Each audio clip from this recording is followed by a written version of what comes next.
Bienvenidos a nuestra clase de Derecho Administrativo. En esta clase exploraremos las bases conceptuales y la estructura de la administración pública centralizada. Para entender esta disciplina, primero debemos realizar una aproximación conceptual.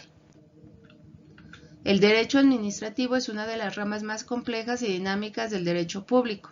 Su estudio es la organización, el funcionamiento y la actualización de la administración pública, especialmente en su relación con los particulares. A diferencia de otras áreas jurídicas más uniformes, esta disciplina ha tenido construcciones doctrinales, lo que dificulta una definición única y universal. Estudiar esta materia implica analizar las actividades estatales desde tres perspectivas: la normativa, la funcional y la estructural. El estudio formal del derecho administrativo incluye 5 ejes fundamentales: la organización del Poder Ejecutivo, el funcionamiento operativo de la Administración, la emisión de actos administrativos, la relación jurídica entre el Estado y el particular, además del control de legalidad sobre la actuación pública. Si miramos hacia atrás, la necesidad de administrar recursos existe desde las primeras organizaciones tribales. Sin embargo, como disciplina autónoma, surge con la consolidación del Estado moderno y la Revolución Francesa, donde se establece el principal principio de legalidad administrativa. La administración ha tenido a la par de las formas de gobierno una evolución. Se ha pasado de organizaciones de tribus a monarquías, luego al Estado liberal, seguido al Estado social, hasta llegar al Estado constitucional. La dificultad por definir esta rama radica en que regula actividades estatales que cambian constantemente. El derecho administrativo no se limita a una materia fija, sino que se expande conforme el Estado adquiere nuevas funciones. Existen diversos enfoques según autores. Fernández se enfoca en la organización administrativa, Fraga destaca la función administrativa y Martínez pone énfasis en la actividad general del Estado. Como bien dijo Fraga, es la rama más resistente a una definición unívoca. En términos generales, el derecho administrativo es la rama del derecho público que regula la actuación del Estado cuando ejerce potestades públicas. Esto incluye la regulación de la administración pública, sus actos y sus relaciones con los ciudadanos. Esta rama se distingue por ser limitativa del poder, común a todas las actividades administrativas, autónoma y controladora y subordinada a la Constitución interna.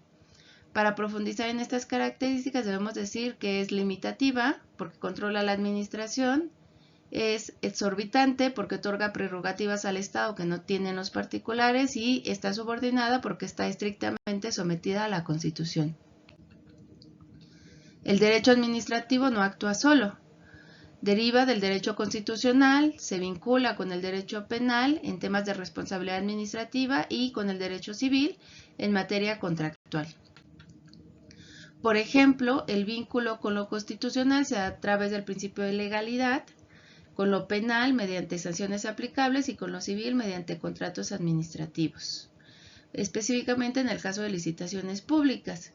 Y sus fuentes se clasifican en formales respecto de los procesos de creación de normas, reales en cuanto a los factores sociales que determinan el contenido de la norma, e históricas a partir de documentos antiguos que sirven de base. Por ello debemos diferenciar el derecho de la ciencia administrativa. Esta última estudia el derecho administrativo desde una perspectiva técnica y funcional, analizando qué es la administración, qué debe ser y qué será en el futuro. Hablemos ahora de la administración pública. La administración pública es un sistema estructurado que integra elementos organizacionales para ejecutar políticas públicas y cumplir los fines constitucionales del Estado. Formalmente es el conjunto de áreas del sector público que trata de lograr los fines estatales mediante el ejercicio de la función administrativa. Esto incluye el poder político, los servicios públicos y su interacción con la sociedad. Sus elementos fundamentales son el planteamiento de objetivos, la planeación, el control y la evaluación de resultados.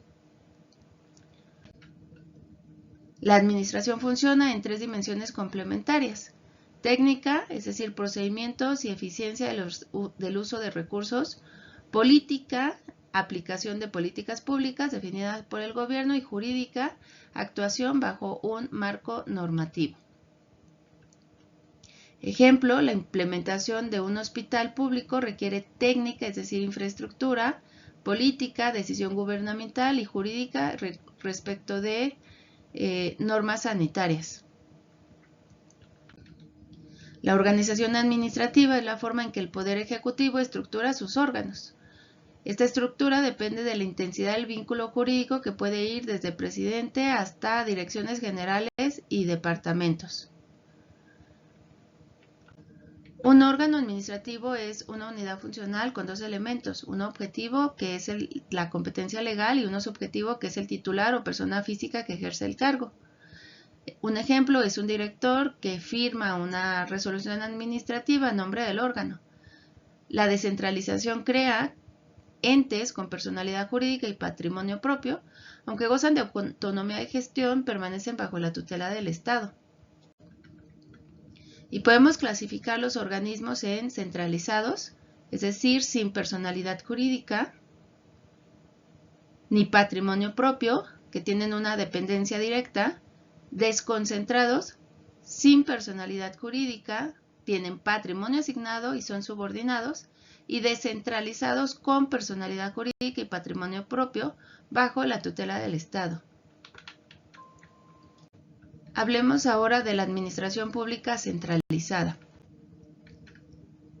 La base jurídica de la administración pública centralizada se encuentra en el artículo 90 de la Constitución Política de los Estados Unidos Mexicanos, el cual establece que la administración pública federal será centralizada y paraestatal conforme a la ley orgánica que se expida en cada Congreso.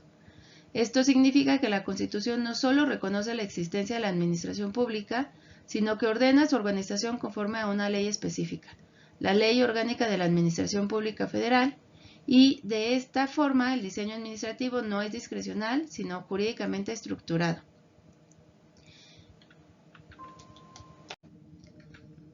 Hablemos del Poder Ejecutivo Federal. El artículo 80 constitucional establece que el Supremo Poder Ejecutivo de la Unión se deposita en un solo individuo, el Presidente de la República. Por ello, la figura presidencial tiene un doble carácter. Por un lado es político, ya que es jefe de Estado y de gobierno, y por otro lado es administrativo, es jefe superior de la administración pública. Además, el artículo 82 establece los requisitos para ser presidente: ciudadano mexicano por nacimiento, 35 años cumplidos, residencia mínima, no pertenece al estado eclesiástico y no ocupar ciertos cargos previos. En cuanto al artículo 83 constitucional, este consagra el principio histórico de no reelección, producto de una evolución política mexicana. El presidente dura 6 años en el cargo, es decir, un sexenio, y no puede volver a ocuparlo bajo ninguna circunstancia. Hablemos ahora de la estructura de la administración centralizada. Para ello analicemos el artículo 1 de la Ley Orgánica de la Administración Pública Federal, que establece que las oficinas de la Presidencia, las Secretarías de Estado, la Consejería Jurídica y los órganos reguladores coordinados integran la administración pública centralizada. Esto delimita claramente qué órganos forman parte de esta estructura central. Ahora, las secretarías de Estado son dependencias que auxilian directamente al presidente en el despacho de asuntos administrativos. Carecen de una personalidad jurídica propia y su fundamento se encuentra en el artículo 90 constitucional y en el artículo 18 de la Ley Orgánica. Estas ejecutan políticas públicas, expiden reglamentos internos, administran recursos y representan al Ejecutivo en su materia. Por su parte, el artículo 26 enumera las dependencias federales. Esta lista delimita competencias administrativas del Ejecutivo y entre ellas destacan la Secretaría de Gobernación, la Secretaría de Educación, la Secretaría de Relaciones Exteriores, la Secretaría de Salud, la Secretaría de Hacienda y la Secretaría de la Defensa Nacional. La Consejería Jurídica es una dependencia con un rango equivalente al de la Secretaría de Estado. Asesora jurídicamente al presidente y coordina la normatividad. Su función es de asesorar, de representar y de coordinar. La centralización garantiza unidad de mando, coherencia y rapidez en decisiones. Sin embargo, puede generar rigidez y poca sensibilidad regional. Es decir, se tienen ventajas y desventajas. La ventaja, la unidad de criterio, este control jurídico o jerárquico y la coordinación uniforme. Y desventajas, esta burocratización, esta lentitud operativa y podemos caer en un centralismo excesivo. Hablemos de la presidencia como órgano político y administrativo. El presidente de la República ejerce una doble función dentro del sistema constitucional mexicano. Por un lado, actúa como un órgano político al representar al Estado en el ámbito nacional e internacional y por otro, es un órgano administrativo que dirige la Administración Pública Federal.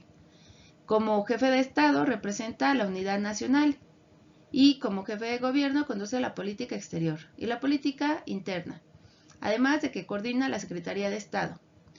Las facultades presidenciales se encuentran principalmente en el artículo 89 constitucional y estas facultades pueden clasificarse en administrativas, políticas, reglamentarias y de seguridad nacional.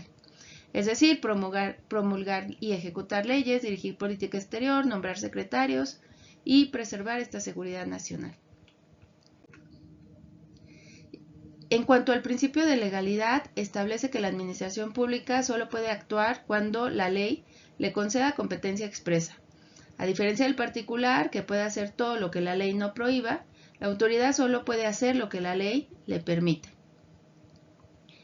El particular tiene una libertad amplia, la autoridad tiene una competencia limitada, el particular puede hacer todo lo no prohibido y la autoridad solo lo autorizado.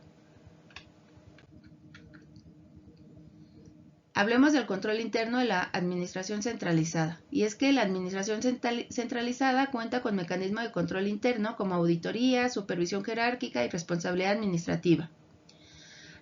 Las atribuciones son las que el Estado puede o debe hacer, y es que las funciones son la forma en la que ejerce estas atribuciones. Hablemos de la diferencia entre la centralización y descentralización. Por un lado, la centralización implica dependencia jerárquica directa. No tiene personalidad jurídica, no tiene un patrimonio propio y tiene una relación de dependencia. Y la descentralización crea entes con autonomía y personalidad jurídica. Sí tiene patrimonio propio y tiene una relación de tutela. Terminemos hablando de la seguridad jurídica. Y es que la seguridad jurídica garantiza que los ciudadanos conozcan las normas y confíen en la actuación estatal. Se logra mediante codificación, legalidad y publicidad normativa. El interés público es el último fin de la administración pública. Toda actuación debe orientarse al bienestar colectivo. Y esto se logra garantizando esta seguridad jurídica, es decir, que el ciudadano tenga certeza y que la autoridad solo hará lo que la ley le permite expresamente, actuando siempre con publicidad y legalidad.